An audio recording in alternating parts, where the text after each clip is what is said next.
நாங்கள் லவ் மேரேஜுங்க. எங்களுக்கு கல்யாணம் ஆகி 18 வருஷம் ஆகுது. இந்த 18 வருஷமாக நான் எங்கள் முத்துக்கிட்ட கேட்கக்கூடிய கேள்வி, ஏன் முத்தே, உங்கள் ஃபேக்ட்ரியில் அத்தனை பேர் வேலை பார்த்தாங்கல்ல, அவங்களெல்லாம் லவ் பண்ணாமல் என்ன ஏங்க லவ் பண்ணீங்கன்னு நான் கேட்டேன். அதுக்கு எங்கள் முத்து சொல்லுவாங்க, உன்னோட பேச்சுடி, இந்த கலகலன்னு பேசுகிற பார்த்தியா, அந்த பேச்சில் கவிழ்ந்து தாண்டி நான் இன்னும் எந்திரிக்க முடியலேன்னு சொல்லுவாங்க. அவங்க அப்படி சொல்லும் போதெல்லாம் நான் வெட்கப்பட்டு ஒரு நானும் சிரிப்பேன்.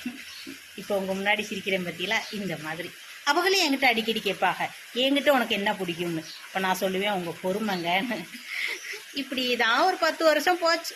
10 வருஷத்துக்கு அப்புறமெல்லாம் என்னது பிடிச்சிச்சுன்னு சொன்னாங்களோ அதெல்லாம் பிடிக்கவே மாட்டேங்குது. கலகலன்னு பேசுனேன்னு சொன்னாங்கல்ல, அதே மாதிரி தான் இப்போவும் கலகலன்னு பேசுகிறேன். ஆனால் இப்போ நான் மெய் சிலுக்கலைங்க, அவர் தான் மெய் சிலுக்கிறாரு. கொஞ்ச நேரம் நெல்லு பேச்ச வாய மூடு, நோயின்னு பேசிக்கிட்டு ஆத்தே அப்படிங்கிறாங்க. அமைதியாக இருந்தாங்க, இப்போ அமைதிக்கே வேலை இல்லாமல் போச்சு. ஒரு மனுஷனுக்கு மாற்றம் இப்படி எல்லாமா வரும்?